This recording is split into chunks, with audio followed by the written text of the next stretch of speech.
Hello friends, आज जो हम स्टोरी सुनेंगे वो है घमंडी गैंडा। एक दफ़ा का जिक्र है कि किसी जंगल में बहुत सारे जानवर रहते थे और वहाँ पर लोमड़ी और गैंडा भी रहते थे।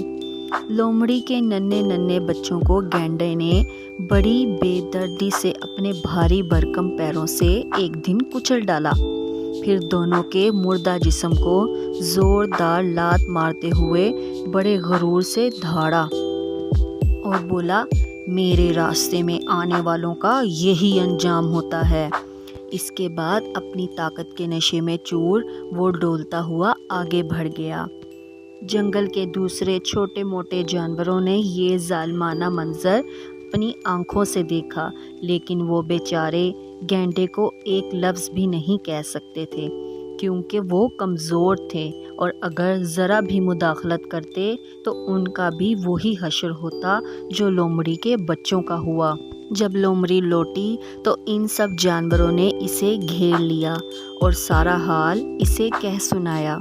सुनते ही लोमड़ी पर गम की बिजली टूट पड़ी और वो अपने बच्चों की लाश के पास बैठकर ज़ारों कतार रोने लगी। सब जानवर उसे संभालने और दिलासा दिलाने लगे। जब लोमड़ी की हालत संभली तो उसने अपने बच्चों की लाश को सुपुर्दे खाक किया। फिर इनकी कब्र पर हाथ रखकर कसम खाई कि जब तक वो इस जालिम और घमंडी गीदड़ से अपने बच्चों की मौत का इंतकाम नहीं लेगी, चैन से नहीं रहेगी।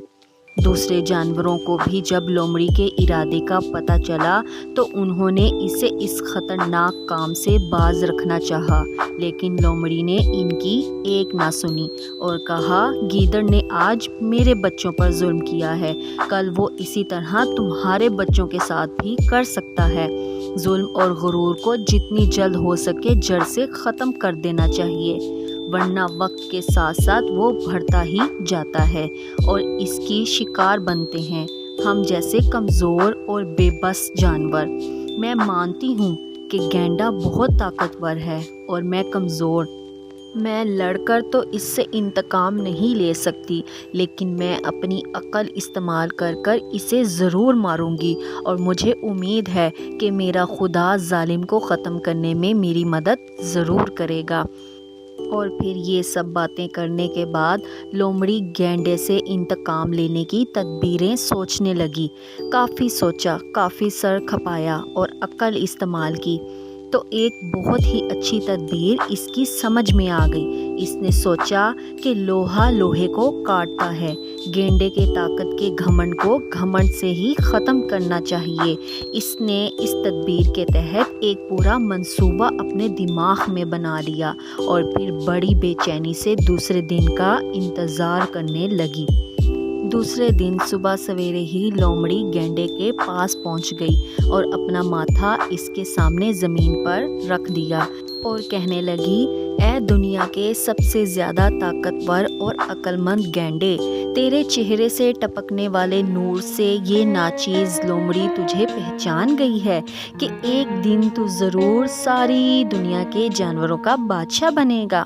तू बहुत अजीम और ताकतवर है और सही मानों में हम जानवरों का बादशाह बनने का हकदार भी तू ही है। जंगल के तमाम दूसरे जानवर बेवकूफ़ हैं जो अब तक तुझे पहचान नहीं सके और उस बेवकूफ़ शेर को अपना बादशाह मानते हैं, लेकिन मुझे यकीन है कि एक न एक दिन उन्हें तेरी अज़मत का यकीन हो जाएगा और वो सब तेरे आगे सर झुकाएंगे। इसके बाद लोमड़ी ने अपना माथा ऊपर उठाया और फिर ज़रा सा झुककर बड़े ही चापलूसी वाले अंदाज में बोली, ऐ सारी दुनिया के जानवरों के बादशाह, इस नाचीज़ लोमड़ी का सलाम कबूल फरमा।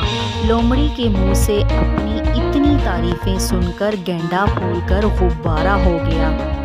اس کا سینہ گھمنڈ سے آکڑ گیا اور زندگی میں پہلی بار اس نے سوچا کہ سچ مچ جانوروں کا بادشاہ بننے کا حق اسی کا ہے۔ وہ لومڑی سے بہت خوش ہوا اور بولا، ہم نے تمہارا سلام قبول کیا، اور چونکہ تم نے سب سے پہلے ہماری بادشاہت قبول کی ہے، اس لیے ہم تمہیں اپنا وزیر مقرر کرتے ہیں۔ یہ سن کر لومڑی نے اپنے چہرے کے تاثرات سے ایسا ظاہر کیا کہ وہ بہت خوش ہوئی ہے۔ اس نے گینڈے کا بہت بہت شکریہ ادا کیا۔ اسی طرح کچھ دن اور گزر گئے۔ اس دوران لومڑی نے ایک لمحے کے لیے بھی گینڈے کو اپنے سے الگ نہیں کیا۔ وہ ہر وقت بس گینڈے کی تعریفوں کے پل ہی باندھا کرتی۔ کبھی وہ اس کی بے پناہ طاقت کی تعریف کرتی تو کبھی بہادری کی، اور جب کبھی کچھ نہ سوچتا تو اس کے سینگ کی ہی تعریف کرنے لگتی۔ لومڑی کے منہ سے اپنی تعریفیں سن کر گینڈا پھولا نہیں سماتا تھا۔ وہ لومڑی سے بہت خوش تھا اور اس کو اپنا سچا ہمدرد سمجھتا تھا اور وفادار بھی سمجھنے لگا۔ ان چند باتوں میں لومڑی کی پہچان کے دوسرے چھوٹے موٹے جانوروں نے بھی لومڑی کے کہنے پر گینڈے کو بادشاہ تسلیم کر لیا تھا، اسی لیے اس کو لومڑی پر اور بھی زیادہ اعتماد ہو گیا تھا۔ جنگل کے سرے پر ایک چٹان تھی۔ ایک دن لومڑی گینڈے کو اسی چٹان کے پاس لے گئی۔ پہلے تو اس نے گینڈے کی تعریفیں کرنا شروع کی، اور جب اس کو یقین ہو گیا کہ گینڈا اپنی تعریفیں سن کر گھمنڈ سے بھول جائے گا، تو اس نے کہا، اے جانوروں کے سردار، اس چٹان کے اس طرف ایک اور جنگل ہے۔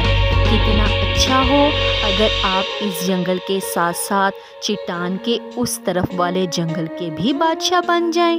اس کے لیے ہمیں سب سے پہلے اس چٹان کو ہٹانا ہوگا، اور مجھے یقین ہے کہ یہ چٹان آپ کی ایک ٹھوکر میں چکنا چور ہو کر گر پڑے گی۔ طاقت کے گھمنڈ میں گینڈے کی عقل پر پردہ ڈل گیا تھا۔ اس نے ایک نظر چٹان پر ڈالی اور بڑے ہی غرور سے بولا، یہ چٹان تو میری ایک معمولی ٹھوکر سے چکنا چور ہو جائے گی، میں نے اس سے بڑی بڑی چٹانیں توڑی ہیں۔ اتنا کہہ کر گینڈے نے وار کرنے کی غرض سے اپنا سینگ نیچے جھکایا اور بڑی تیزی سے دوڑتا ہوا جا کر چٹان سے ٹکرایا۔ چٹان سے ٹکراتے ہی گینڈے کو ایسا لگا جیسے اس کے دماغ میں بم پھٹ گیا ہو۔ اس کا سینگ چٹان میں گھسنے کی بجائے اس کے اپنے سر میں ہی گھس گیا تھا۔ اس کا سر پھٹ گیا اور دماغ کے چتھڑے اڑ گئے اور وہ زمین پر ڈھیر ہو کر تڑپنے لگا۔ لومڑی خوشی سے ناچتی ہوئی اس کے پاس آئی اور بولی، میں ان دو معصوم بچوں کی ماں ہوں جنہیں تو نے اپنی طاقت کے نشے میں اپنے پیروں سے کچل ڈالا تھا۔ میں نے آج تجھ سے اپنے بچوں کی موت کا بدلہ لے لیا۔ یہ سن کر گینڈے نے لومڑی سے کچھ کہنا چاہا، لیکن زندگی نے ساتھ نہیں دیا اور وہ اپنے گھمنڈ کے انجام کو پہنچ گیا۔ اسی طرح اس کہانی کا اختتام ہوا۔ اگلی سٹوری دیکھنے کے لیے میرے چینل کو سبسکرائب کریں اور بیل آئیکن کا بٹن ضرور پریس کریں۔